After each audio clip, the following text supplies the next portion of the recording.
The Centipede by Rony V. Diaz.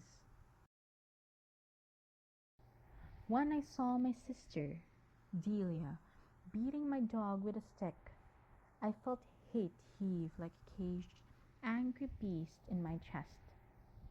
Out in the sun, the hair of my sister glinted like metal, and in her brown dress, she looked like a sheathed dagger. Buryuk hugged the earth and screamed, but I could not bound forward nor cry out to my sister. She had a weak heart, and she must not be surprised. So I held myself. My throat swelled, and I felt hate rear and plunge in its cage of ribs. I was 13 when my father took me hunting. All through the summer of that year, I had tramped alone and unarmed the fields and forest around our farm. Then one afternoon, in late July, my father told me I could use his shotgun. Beyond the ipple grove, in a grass field, we spotted a covey of brown pigeons. In the open, they kept springing to the air and gliding away every time we were within range. But finally, they dropped to the ground inside a wedge of guava trees. My father pressed my shoulder and I stopped. Then slowly, in a half crouch, we advanced. The breeze rose lightly. The grass scuffed against my bare legs. My father stopped again. He knelt down and held my hand. "Wait for the birds to rise and then fire," he whispered. I pushed the safety lever of the rifle off and sighted along the barrel. The saddle of the stock felt greasy on my cheeks. The gun was heavy, and my arm muscles twitched. My mouth was dry. I felt vaguely sick. I wanted to sit down. "You forgot to spit," my father said. Father had told me that hunters always spat for luck before firing. I spat and I saw the breeze bend the ragged, glassy threads of spittle towards the birds. "That's good," Father said. "Can't we throw a stone?" I whispered fiercely. "It's taking them a long time." "No, you've to wait." Suddenly, a small dog yelping shrilly came tearing across the brooding plain of grass and small trees. It raced across the plain in long sleepy swoops on outraged shanks that disappeared and flashed alternately in the light of the cloud-banked sun. One of the birds whistled, and the covey dispersed like seeds thrown in the wind. I fired, and my body shook with the fierce momentary life of the rifle. I saw 3 pigeons flutter in a last convulsive effort to stay afloat, then fall to the ground. The shot did not scare the dog. He came to us, sniffing cautiously. He circled around us until I snapped my fingers, and then he came to me. "Not bad," my father said, grinning. 3 birds with 1 tube. I went to the brush to get the birds. The dog ambled after me. He found the birds for me. The breast of one of the birds was torn. The bird had fallen on a spot where the earth was worn bare, and its blood was spread like a tiny red rag. The dog scraped the blood with his tongue. I picked up the birds, and its warm, mangled flesh clung to the palm of my hand. "You're keen," I said to the dog. "Here, come here." I offered him my bloody palm. He came to me and licked my palm clean. I gave the birds to my father. "May I keep him, Father?" I said, pointing to the dog. He put the birds in a leather bag, which he carried strapped around his waist. Father looked at me a minute and then said, "Well, I'm not sure. That dog belongs to somebody." "May I keep him until his owner comes for him?" I pursued. "He'd make a good pointer," father remarked. But I would not like my son to be accused of a dog stealing. "Oh no," I said quickly. "I shall return him when the owner comes to claim him." "All right," he said. "I hope that dog makes a hunter out of you." Beryuk and I became fast friends. Every afternoon after school we went to the field to chase quails or to the bank of the river, which was fenced by tall, blade-sharp reeds to flush snipes. Father was away most of the time, but when he was home, he hunted with us. Beryuk scampered off and my sister flung the stick at him. Then she turned about and she saw me. "Eddie, come here," she commanded. I approached with apprehension. Slowly, almost carefully, she reached over and twisted my ears. "I don't want to see that dog again in the house," she said coldly. "That dog destroyed my slippers again. I'll tell Berto to kill that dog if I see it around again." She clutched one side of my face with her hot, moist hand and shoved me roughly. I tumbled to the ground. But I did not cry or protest. I had passed that phase. Now, every word and gesture she hurled at me, I caught and fed to my growing and restless hate. My sister was the meanest creature I knew. She was 8 when I was born, the day my mother died. Although we continued to live in the same house, she had gone, it seemed, to another country, from where she looked at me with increasing annoyance and contempt. One of my first solid memories was standing before a grass hut. Its dirt floor was covered with white banana stalks, and there was a small box filled with crushed and dismembered flowers in one corner. A doll was cradled in the box. It was my sister's playhouse, and I remembered she told me to keep out of it. She was not around, so I went in. The fresh banana hides were cold under my feet. The interior of the hut was rife with the sour smell of damp dead grass. Against the floor, the doll looked incredibly heavy. I picked it up. It was light, but it had hard, unflexing limbs. I tried to bend one of the legs and it snapped. I stared with horror at the hollow tube that was the leg of the doll. Then I saw my sister coming. I hid the leg under one of the banana pelts. She was running, and I knew she was furious. The walls of the hut suddenly constricted me.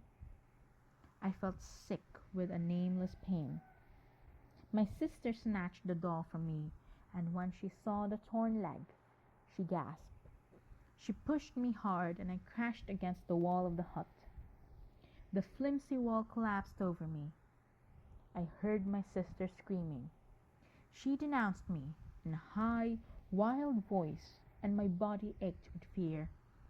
She seized one of the saplings that held up the hut and hit me again and again until the flesh of my back and thighs sang with pain.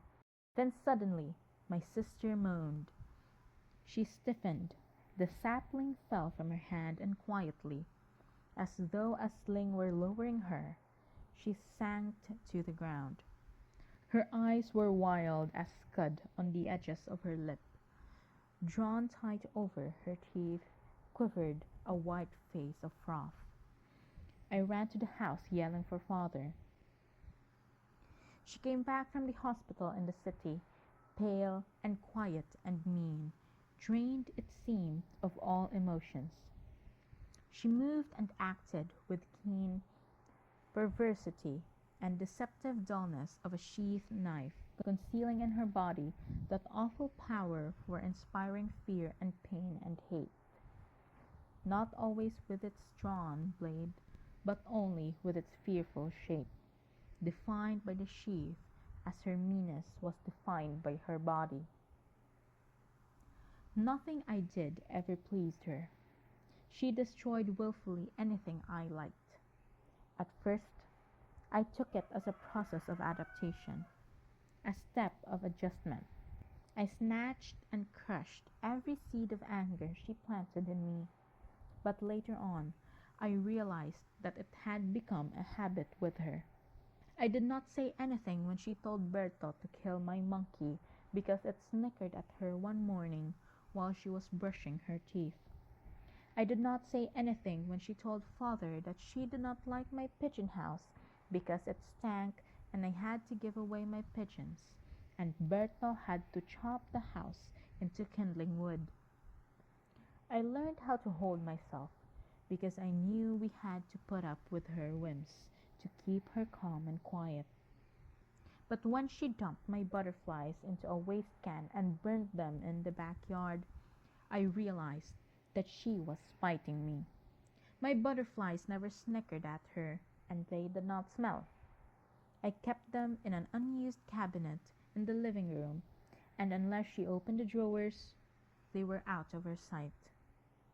And she knew too that my butterfly collection had grown with me. But when I arrived home one afternoon from school, I found my butterflies in a can, burned in their cotton beds like deco. I wept, and father had to call my sister for an explanation. She stood straight and calm before father, but my tear-logged eyes saw only her harsh and arrogant silhouette. She looked at me curiously, but she did not say anything, and father began gently to question her. She listened politely, and when father stopped talking, she said without rush, heat, or concern, "They were attracting ants." I ran after Biryok. He had fled to the brambles. I ran after him, bugling his name. I found him under a low shriveled bush. I called him, and he only whimpered. Then I saw that one of his eyes was bleeding. I sat on the ground and looked closer. The eye had been pierced. The stick of my sister had stabbed the eye of my dog. I was stunned.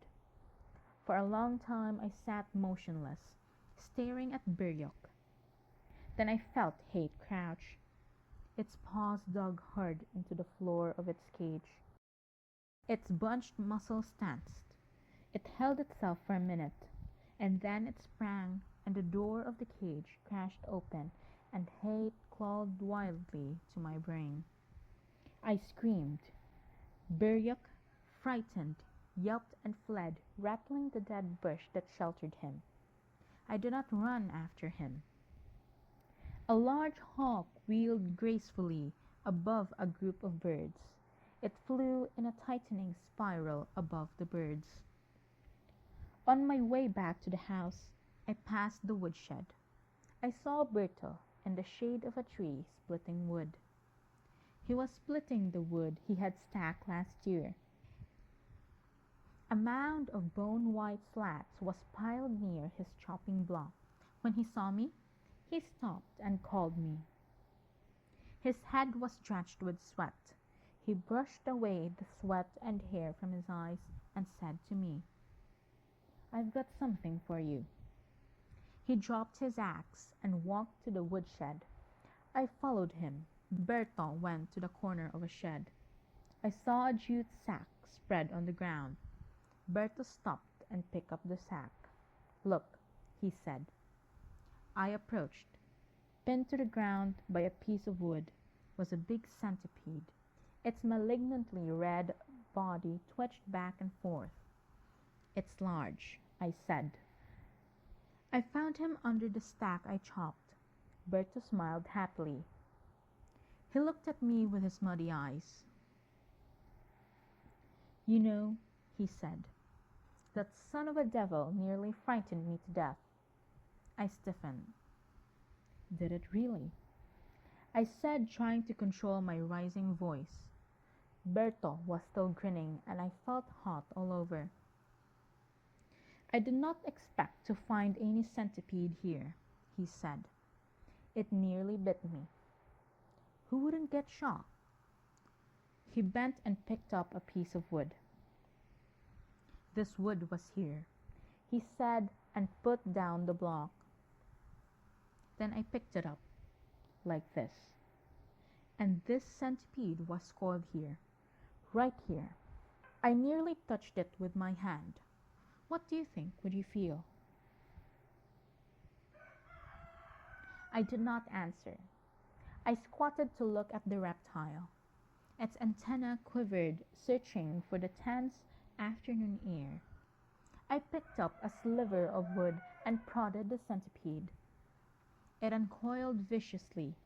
Its pincers slashed at the tiny spear. I could carry it dead, I said half aloud. Yes, Berto said. I did not kill him because I knew you would like it. Yes, you're right. That's bigger than the one you found last year, isn't it? Yes, it's very much bigger. I stuck the sliver into the carapace of the centipede. It went through the flesh under the red armor. A whitish liquid oozed out. Then I made sure it was dead by brushing its antenna. The centipede did not move. I wrapped it in a handkerchief. My sister was enthroned in a large chair in the porch of the house. Her back was turned away from the door. She sat facing the window. She was embroidering a strip of white cloth. I went near. I stood behind her chair. She was not aware of my presence. I unwrapped the centipede. I threw it on her lap.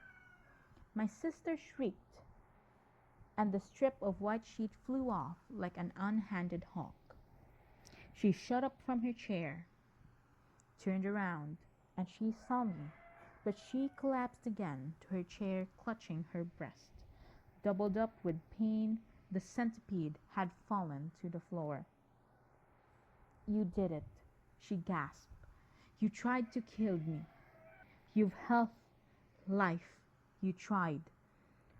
Her voice dragged off into a pain-stricken moan. I was engulfed by a sudden feeling of pity and guilt. But it's dead, I cried, kneeling before her. It's dead. Look, look. I snatched up the centipede and crushed its head between my fingers. It's dead. My sister did not move. I held the centipede before her, like a hunter displaying the tail of a deer. Save that. The centipede felt thorny in my hand.